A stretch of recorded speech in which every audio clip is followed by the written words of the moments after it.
This program is produced by Eagle Mountain Apostolic Resource Center. To find additional episodes of this program, as well as other content, visit eaglemountain.tv.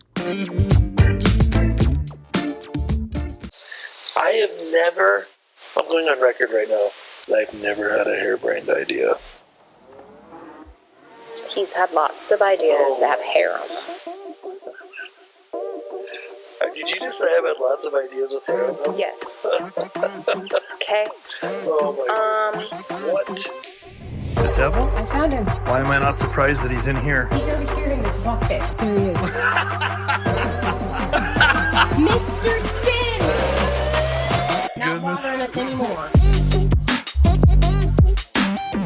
How are you doing there, Foxy? Such a beef wit. Do you know who you're talking to? I'm Mr. Sin. You can't talk to me like that. You don't have to be rude. I said beef wit. Beef wit, that's even worse. No, I'm not a fan of that, but I am a fan of finding out what you're doing after this show. Maybe we could go grab some drinks or something. What do you say?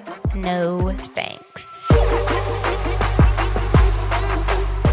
Hey everyone, welcome to Together We Build. My name is Chris Behnke. I'm here with Buckley. Hey buddy.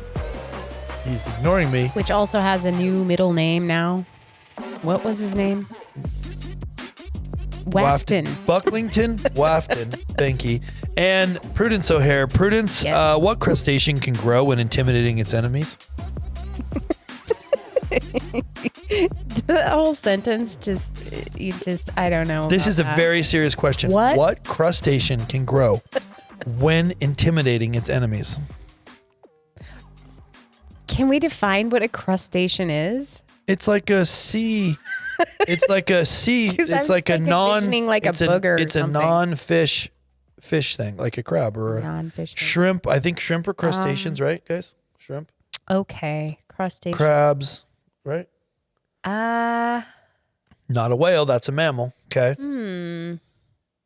I don't know. Obviously, it's the ghost crab. I'm surprised you didn't know that. A little bit. Ghost crab. Which animal? No. That we only do one of those. Oh no, that's the trivia. I was supposed to ask the opening question. The opening question was, if aliens landed on Earth tomorrow and offered to take you home with them, would you go?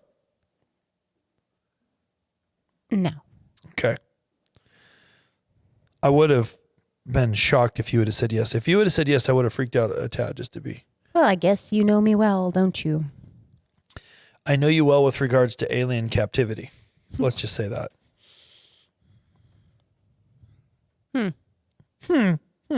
All right. Let's just do two more trivia questions. Okay. So the first one was the crustacean one. Okay. And the second one, which the answer was what? Did you already forget it? Ghost crab. Nailed it. Okay. Okay. And the second question is, which animal in a pride does the majority of the hunting? Oh, it would be the female lions. Which is correct. Okay. And which animal is known to plant thousands of trees across the world? Which animal is known to plant thousands of trees? A bears?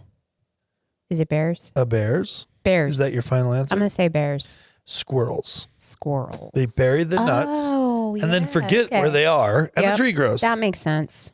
So the absent-minded squirrel is solely responsible. Well, I guess not solely responsible, but is responsible That is pretty for humorous. reforestation. That is really clever of how God formulated that. I love that.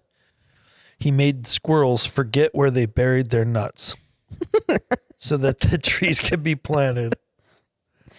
Okay. I'm giving the squirrels a cheer. What do you got there in your book? Is this the book that tests our vocabulary knowledge? Yeah, no, it's just new words to learn. I love it. 1,200 words you should know. 1,200. Sounds smart. Look how many we've done. Look how far into this book we No, are. I just opened it up and Okay. There's a lot of words in here. What do you They're got? just kind of hard to remember, mostly Yeah. because you don't use them. They're weirdo words. Okay, so how about this one? Do you know what raise means? R-A-Z-E. Raise? Just think about think about like the English language here and how many Yeah. words. No, raise. I'll tell you what it is. raise. I'll tell you what it is. It's a certain style of Ray-Ban sunglasses worn typically in the late 80s by Hollywood actors and actresses. I'm afraid that's Raise. wrong, and you gave Raise. yourself an early chair. No, that's right. They're called raise. It means R-A-Z-E means to tear down or demolish. That's the other meaning. So this is how it is a sample. We had to raise our Cape Cod home and rebuild it entirely due to some structural damage to the home caused by high winds. So if I said Buckley is raising trouble in the trailer, then it'd be he's like getting into all of the snacks he's not supposed to be eating. I don't know if that's He's demolishing exactly the that. snacks. Well, anyway, we'll have to practice using that one. Well, you just I tried to, but you said it was wrong. I just think that you should just use it in a different format without the ing. So not raising, raise. Yeah. Buckley's going to raise. Go raise that guy. I don't think that's right either, but I'm going to work at using that word. Sawyer, go raise the chicken coop. What does that mean? Destroy it? Mm-hmm. Because we're going to build a new one. I mean, we don't actually have plans to build a chicken coop or have one currently, but if we did, you know, that could be a way We are to use going to this have word. a quail coop. No, We're going to populate it with 317. I am just gonna go ahead and leave the quail in the nature. Buckley wants a quail snack. Look at him. All right, what is this episode about? We're 7 minutes into this and we don't even know what we're talking about. What are Yeah. we doing? What are we going after in this episode, Prudence? We are going to be talking about a message that you gave last week to our church community on Sunday. All right. I love that. And a lot of what was talked about and even shown in pictures was about stones. Yeah. And how we as in the church needs to view ourselves as these types of stones.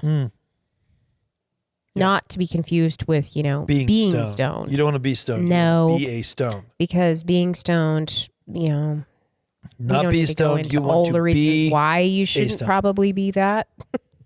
Oh my goodness. But You're not getting it. Are you getting the no button for that? Okay. okay. All right. So what about it?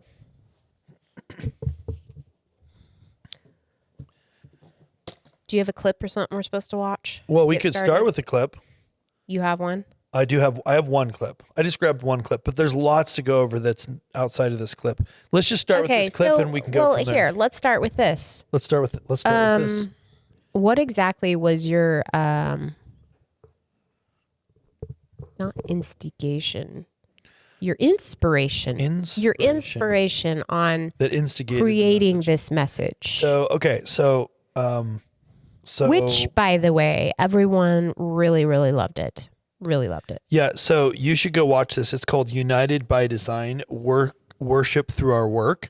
And you can we'll put that in the show notes. You can go onto eaglemountain.global and watch it, and you should, because it's pro. But so what was the inspiration? So we're in the middle of a series on worship right now.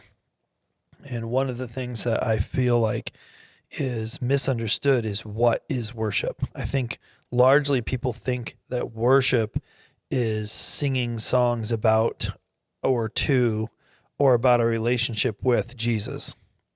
And that is worship, but that's not all that's worship. It's basically one demonstration of It's worship. one demonstration. It's perfect. It's one demonstration of worship.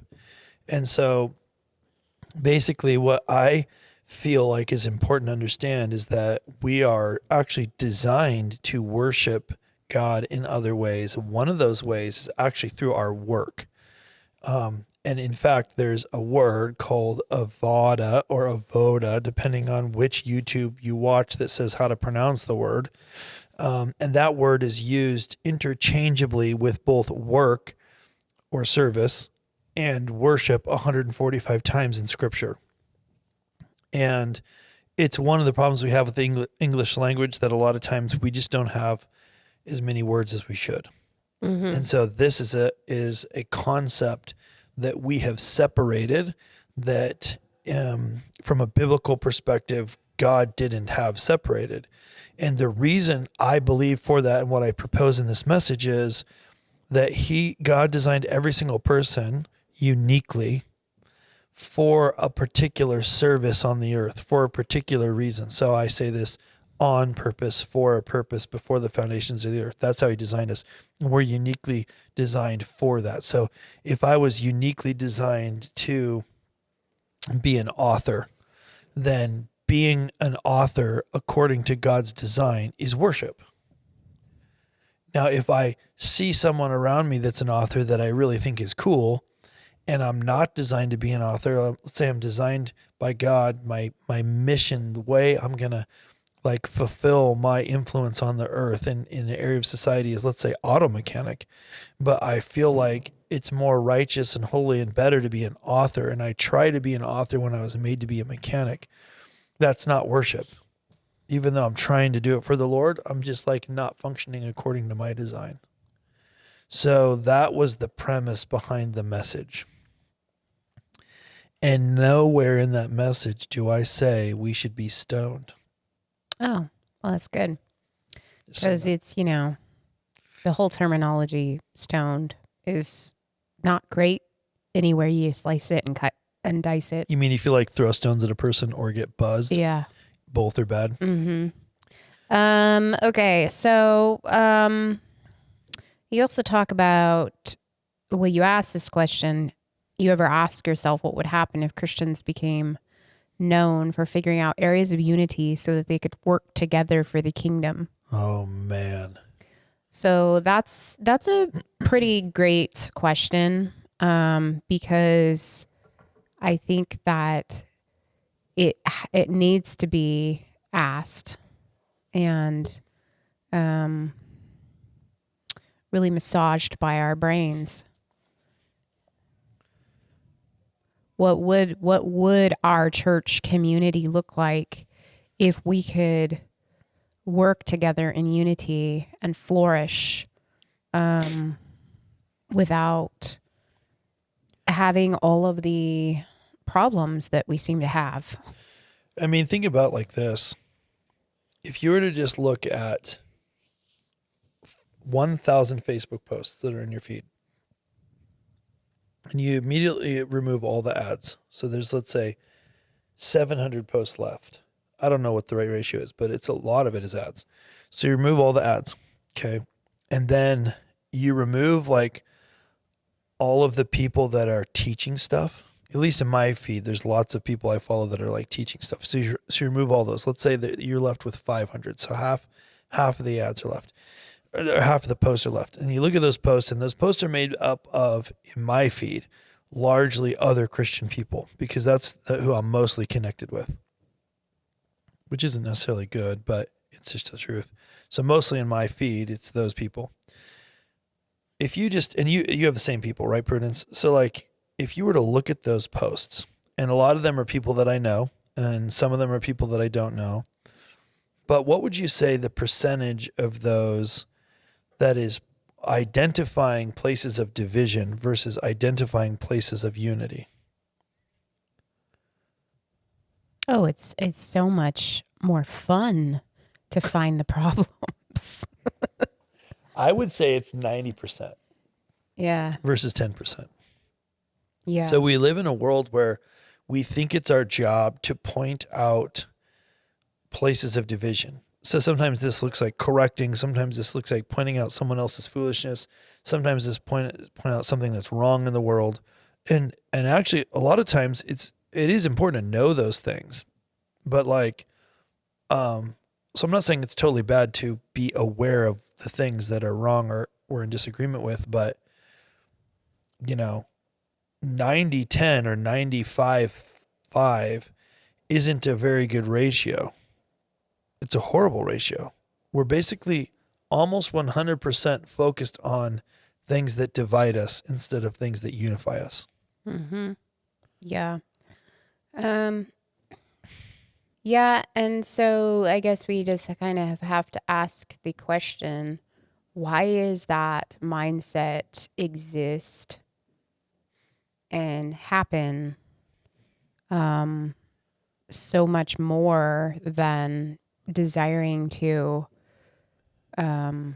learn from each other or seek to understand rather than to just wait to respond, or like we're just so busy taking up offense everywhere, everything we read, everything we see. It's just I'm offended. And even in like the Christian world, we're offended when somebody tells us that we should be held accountable for something. We get offended if we get offended of being easily offended. Yeah, we do. We get offended if we come in, 30 minutes late to something that we should have, and playing a pivotal part to the whatever we were late for. We get offended if somebody tells us that we were late for that. Mm-hmm. Or we get offended, like we're just ruled, we're overrun with our own opinions on everything. And opinions aren't facts. There are feelings and what we think about something. So when everybody and their dog and their dog's flea and their dog's flea's flea has an opinion. He doesn't got any fleas. That's a lot of opinions. Yeah. And you know what the problem with opinions are? They stink. Well, there's only room for one. So when we have multiplication of opinions, zillions of them from everyone and everything, there starts to become a lot of problems and issues, and we just start focusing on that. Mm-hmm. And that becomes our distraction. Yeah. Over seeking to think about, well, what if we all just could figure out how to work together in our differences and just focus and stay in our lanes here and do what we need to do and what we were called to do, what we were built to do.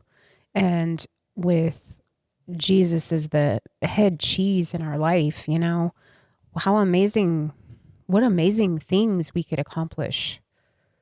Yeah. Right. I agree. Oh, okay.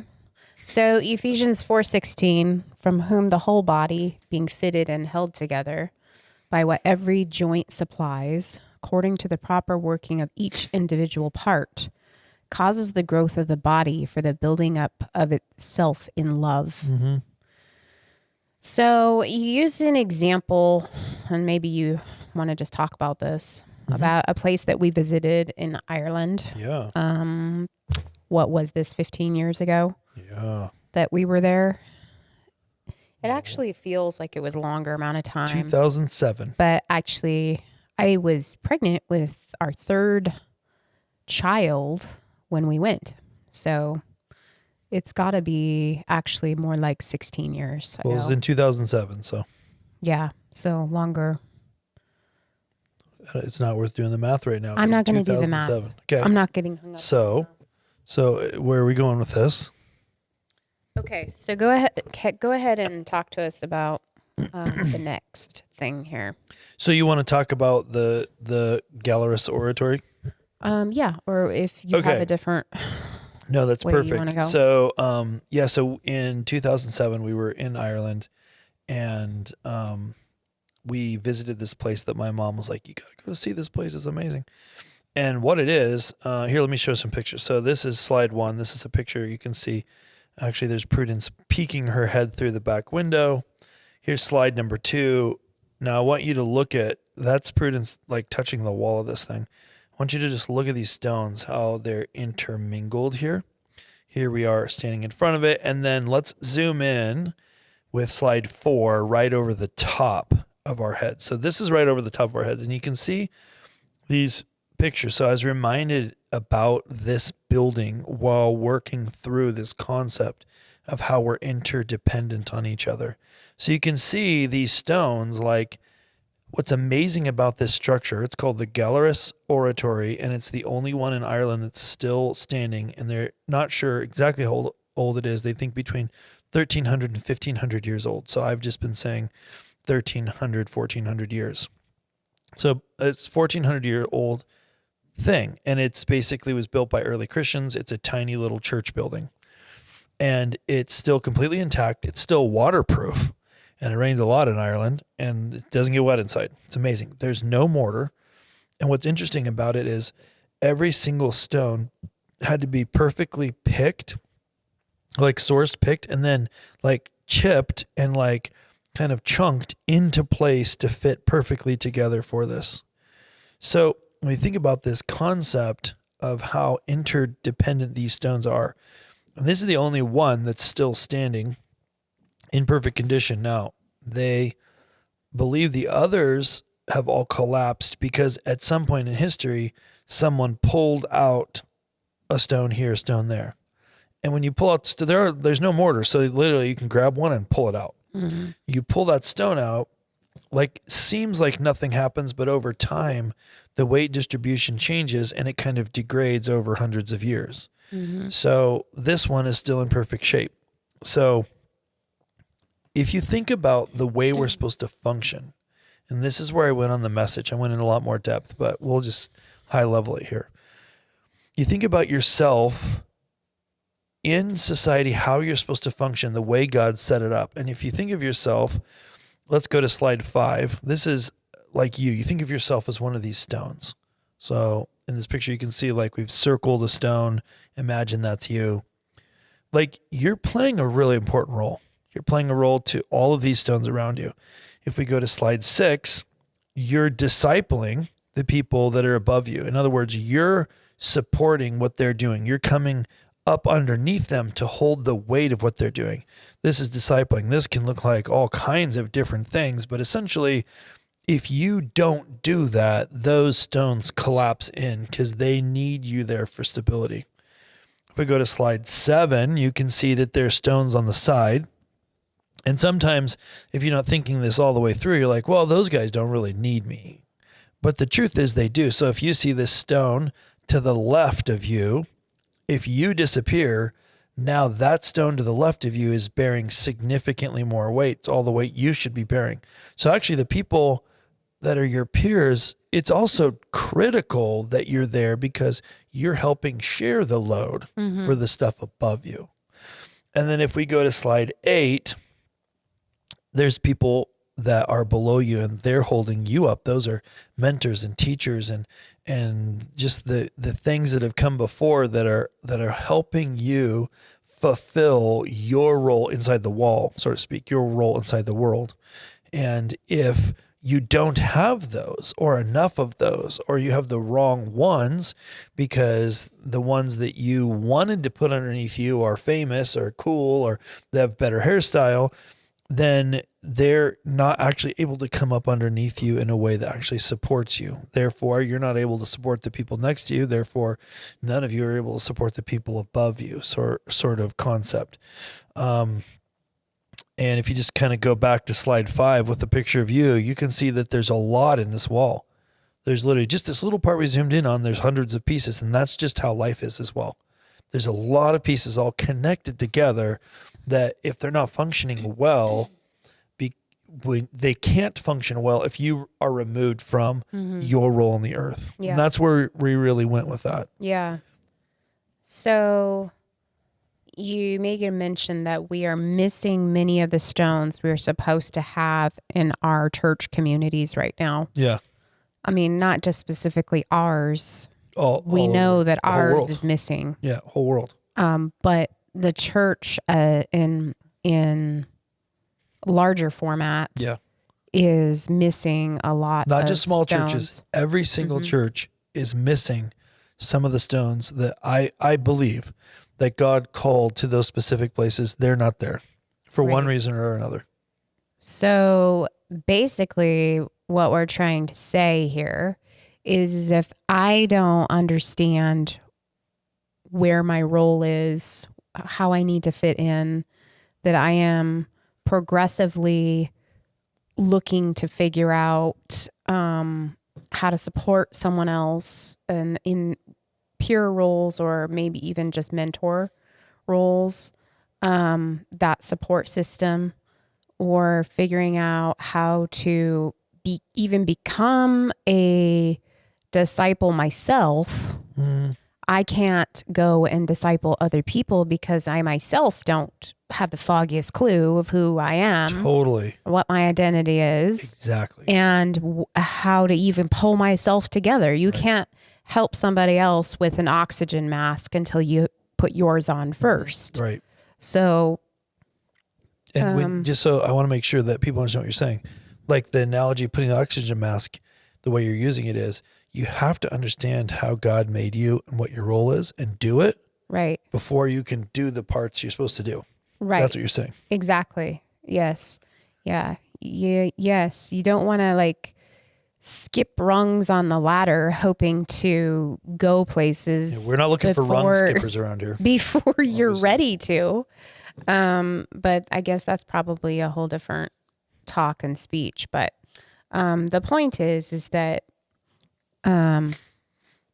we need to get ourselves together so we can therefore figure out what stone we are, what shape we are, and where we fit, and be a part of that structure. Because it isn't really about us. I mean, it is about us, but it's about the bigger picture. It's about us and the picture. It's about the church building as a whole, the church building, being built up, I should say, not the building. Yeah. But like, you know, I think that anyone that has been in a ministry role or has served in capacities in any type of organization, really, it doesn't even have to be a church. Right. When you are missing the help that you need, you know it and you feel it and it strains you. It puts a lot of strain on you. Yeah. Because you want what you're doing to be successful. Your passion is to help make that successful. Right. And so we need each other to help make our organizations and communities and the church and our families and whatnot be successful. We need each other. Yeah. And so when we're all off in la la land, Right, living totally. our own lives, Yep. living apart from each other, just concerned about how to cope with whatever it is that we need to cope with that day. How is that being a living stone Right. in the church body as a whole? Yeah. Yeah. It's yeah. Or even just recognizing that the stone needs to be healthy and not disintegrating. Right. It's can't- disintegrating, same effect as removing it. Yeah, exactly. So we got to make sure that our, what we're made out of holds up and holds together. And that means that we go after ourselves in a more aggressive way to get cleaned up and stable and put into a place of, that God would see us as a disciple. Yeah. That's super good. Should we watch this clip? Yeah. Let's watch the clip. So if we're made on purpose for a purpose before the foundations of the earth, it's really important that we understand what that purpose is. That's our rock. And we don't try to be the shape of the one next to us, above us or below us, or any other rock, no matter how cool it is. We need to be the one we were supposed to be. So here's the weird thing about it. If you're doing what God made you to do, that's worship.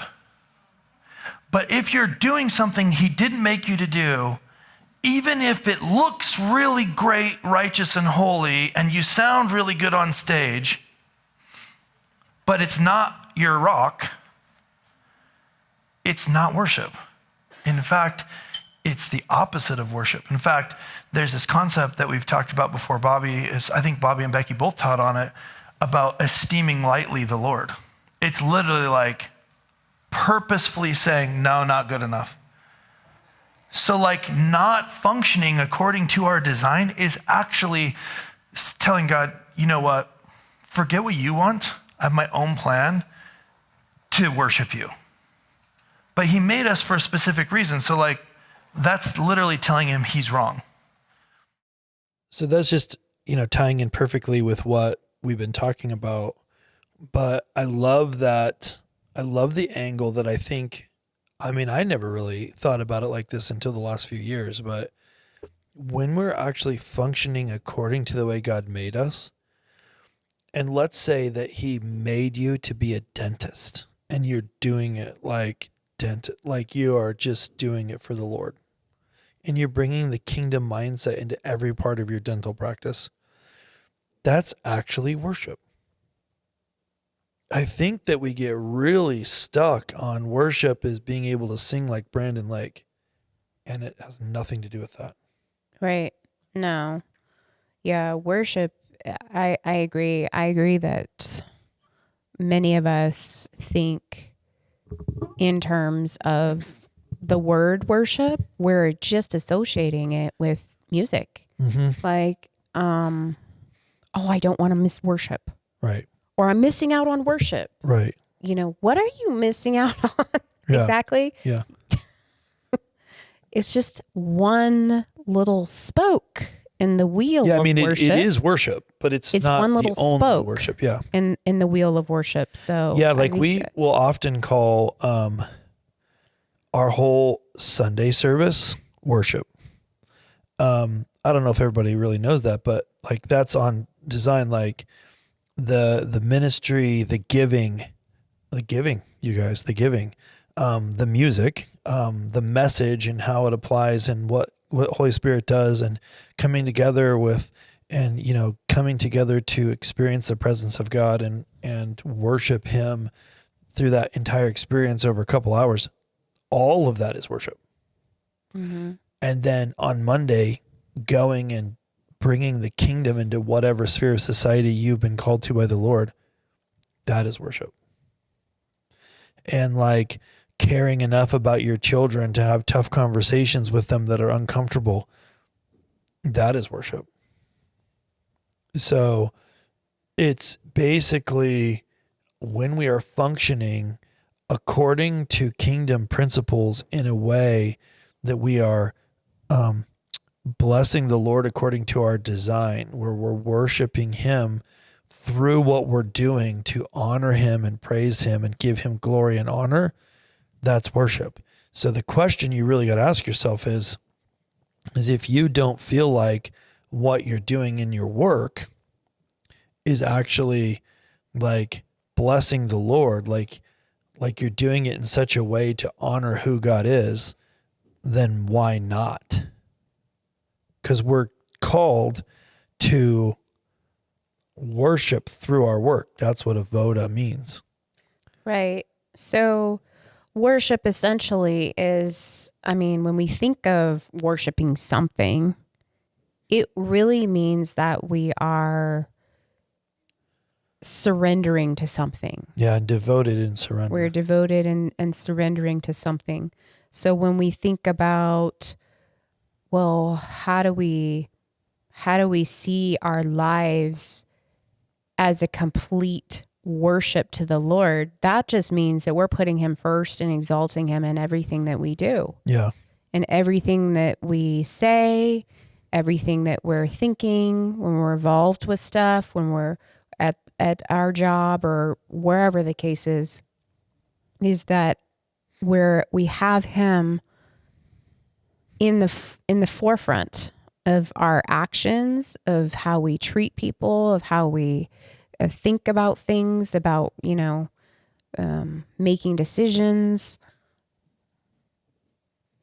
We're to worship him in everything that we do. Mm-hmm. So. And I think a lot of times people will be like, well, no, hold on, time out. How am I worshiping God by working at the coffee shop? Like how that's, pulling shots for a vanilla latte is not really worship. Mm-hmm.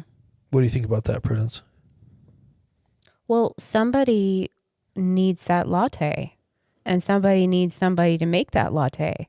So you're in a servant role in your job, making somebody a cup of coffee that maybe they need to sustain them for whatever it is that they're going to be doing that day.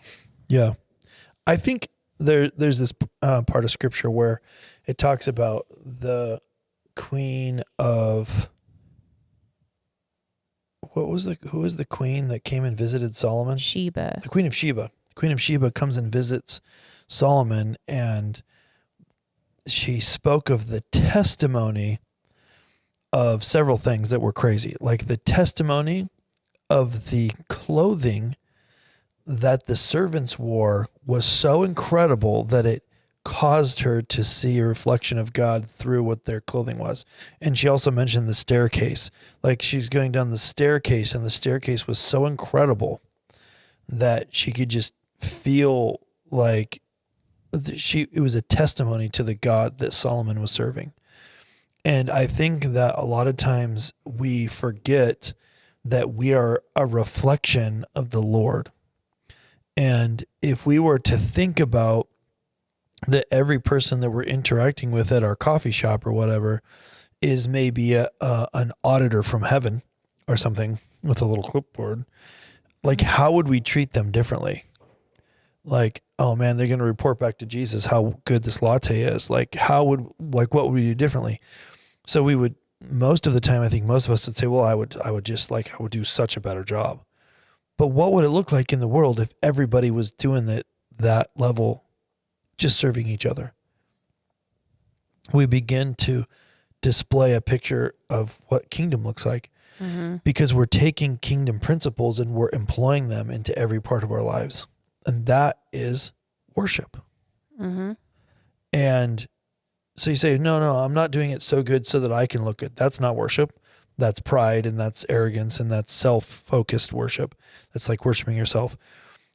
It's saying, I'm going to employ kingdom into everything that I do, so much that the Queen of Sheba is going to walk away and go, man, the God that Solomon serves is incredible. How do you know that?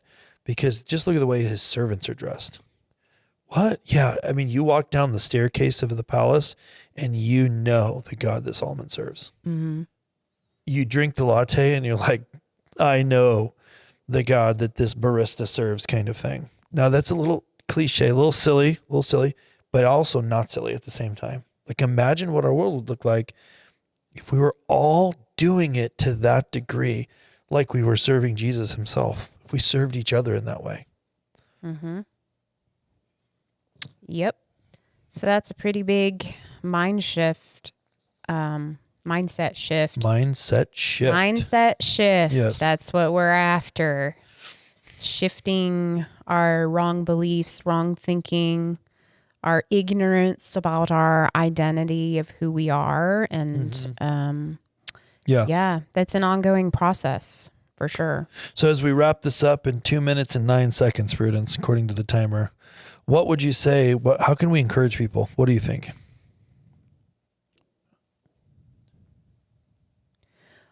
Well, I mean, I would say that like if you're the person that is maybe having kind of an aha moment, that you should consider and take stock of where you are in your own personal life and how important is it to you to worship and surrender everything. That's a question that I think Should be asking. We should be asking all the time, because even those of us that try to practice this on a regular basis, we don't always make it perfectly. Right. And we have to go back and say, okay, didn't quite make it there, but Right. let's go back and revisit this, because it is something that we have to ask ourselves daily. Yeah. It is daily dying, basically. So, Dying daily. Yeah. Check it Dying daily to yourself. Sometimes we forget to kill that. Use the kill switch. That's funny. Mm-hmm. That's funny. I really feel like this is a message for right now. I feel like it's something that we should be encouraged by, because the Lord has provided a way. God's provided a way for us to actually worship him through doing what he made us to do. And so that's just amazing. Satan's after it. He wants us to be distracted. He wants us to not fully step into what he made us for. So we need to know that. We need to be wise of his devices. And so I would just encourage you, as you're kind of thinking through this process. So first of all, go watch the whole message. It's absolutely worth it. I think it's a very important word for now. You can find that on eaglemountain.global, along with other episodes of Together We Build, as well as other amazing content from Eagle Mountain TV, as well as this message. We'll put it in the show notes as well, but go check it out. We would love your support. You can support this program and others by clicking. You can be a stone. You could be a stone in the wall. That's right. You can be a stone in the wall by supporting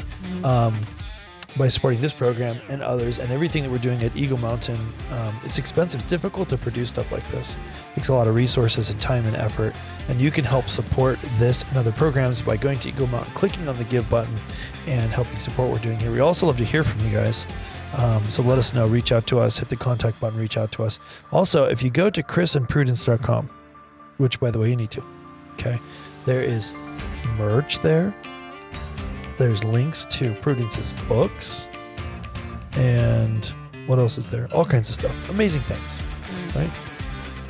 So go there, check that stuff out. And for now, I think that's it, right?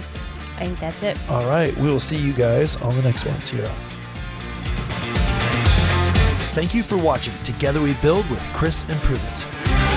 To learn more about this and other amazing programs, visit eaglemountain.global. To learn more about Chris and Prudence and the ministries they serve, visit chrisandprudence.com.